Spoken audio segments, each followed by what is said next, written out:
இப்போ நம்ம வந்து பைனாப்பிள் ஸ்வீட் பச்சடி இல்லைன்னா பைனாப்பிள் ஃப்ரூட் ஜாம் பண்ண போகிறோம்.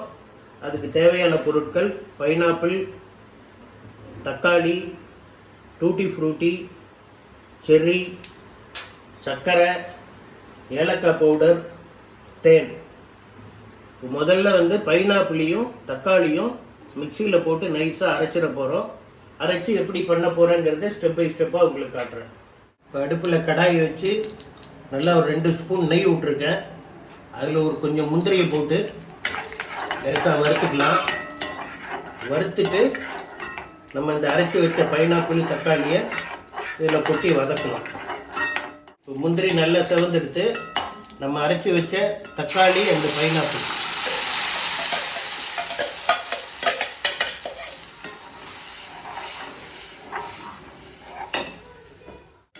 இப்போ நம்ம அரைச்சி விட்ட பைனாப்பிளும் தக்காளியும் சேர்ந்து நல்லா கொதித்து ஓரளவு கெட்டியாகும். கெட்டியானதுக்கு அப்புறம் நம்ம சர்க்கரை போட போகிறோம். அதை நான் அப்புறமா சொல்கிறேன். இப்போ நம்ம போட்ட பைனாப்பிள் தக்காளி அரவை நல்லா கொதிச்சிட்ருக்கு. நான் வந்து உங்களுக்கு முந்திரி இன்க்ரீடியன்ஸில் சொல்லலை. அதே போல் என்கிட்ட வீட்டில் ஒரு கொஞ்சம் ஆப்பிள் இருந்தது, அதையும் கட் பண்ணி வச்சுருக்கேன். முந்திரி தாளிச்சிட்டேன். இப்போ இந்த ஆப்பிளையும் இதிலேயே போட்டுடலாம்.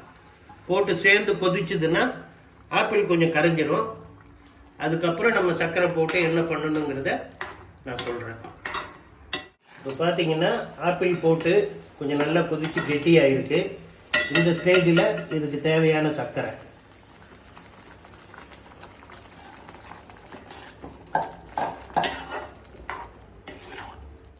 நம்ம சர்க்கரை போட்ட உடனே பார்த்தீங்கன்னா கொஞ்சம் லிக்விடாக இருக்குது. இது இன்னொரு 5 நிமிஷம் கொதிச்சதுன்னா நல்லா கெட்டி ஆகிடும். அதுக்கப்புறம் என்ன பண்ணணும்னு உங்களுக்கு சொல்கிறேன். இப்போது நம்ம போட்ட சர்க்கரை ஃபுல்லாக கரைஞ்சி நல்லா கொதிச்சிருக்கு, இல்லை திக்காகிட்டே வருது. இந்த ஸ்டேஜில் நம்ம வச்சிருக்கிற டூட்டி ஃப்ரூட்டி,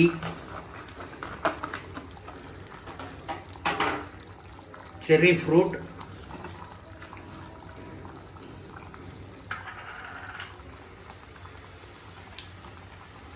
நல்லா ஒரு ஸ்பூன் ஏலக்காய் பொடி போட்டு இன்னும் ஒரு 2 நிமிஷம் நல்லா கொதிக்கட்டும். கொதித்ததுக்கப்புறம் இறக்கி வச்சுட்டா ஆற நல்லா திக்காகிடும். இப்போவே பார்த்தீங்கன்னா நல்ல திக்காகிட்டு தான் இருக்குது. இது ஆறிட்டுனா நல்லா ஃபுல்லாக கெட்டி ஆகிடும். இப்போ பார்த்தீங்கன்னா நம்ம இந்த செர்ரி ஃப்ரூட்டு, டூட்டி ஃப்ரூட்டி எல்லாம் போட்டு நல்லா கொதித்து நல்லா திக்காகிடுது. இதுதான் ஃபினிஷிங் ஸ்டேஜு. இதை இறக்கி வச்சா இன்னும் ஒரு 1 ஹவரில் நல்ல ஸ்பூனில் எடுக்கிற அளவுக்கு திக்காகிடும். இப்போ நீங்கள் கடையில் வாங்குகிற ஜாமுன்லாம் நல்ல கெட்டியாக இருக்குன்னா என்ன ரீசன்னா, இந்த ஸ்டேஜில் கார்ன்ஃப்ளோர் மாவு கரைச்சி இதில் ஊற்றுவாங்க. இதில் ஊற்றினா அது அல்வா மாதிரி கெட்டியாகிடும். அதுதான் டிஃப்ரென்ஸு நம்ம ஒரிஜினலாக பண்ணுறதுக்கும் கடையில் வாங்குறதுக்கும். ரெண்டாவது அவங்க ப்ரிசர்வேட்டிவ் சேர்ப்பாங்க, நம்ம அதெல்லாம் எதுவும் சேர்க்கலை. இப்போ இதை அடுப்பு ஆஃப் பண்ணிவிட்டு ஒரு 2 நிமிஷம் கேப் விட்டாச்சு. இப்போ ஒரு சின்ன பாட்டில் தேன், அதாவது இது சூடாக இருக்கும்போது தேன் விடக்கூடாது, கொஞ்சம் ஆறுனதுக்கு அப்புறம் தான் விடணும். இப்போ நான் ஒரு சின்ன பாட்டில் தேன் அதில் விட்டுட்டேன். அவ்வளோதான்.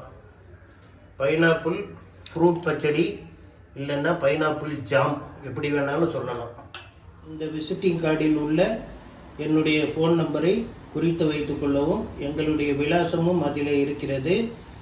மிகப்பெரிய முகூர்த்த வேலைகள், மிகப்பெரிய மண்டபத்து வேலைகள் எதுவாக இருந்தாலும் ஆயிரக்கணக்கான நபர்களுக்கு மேல் சிறந்த முறையில் சமையல் செய்து தருகிறோம்.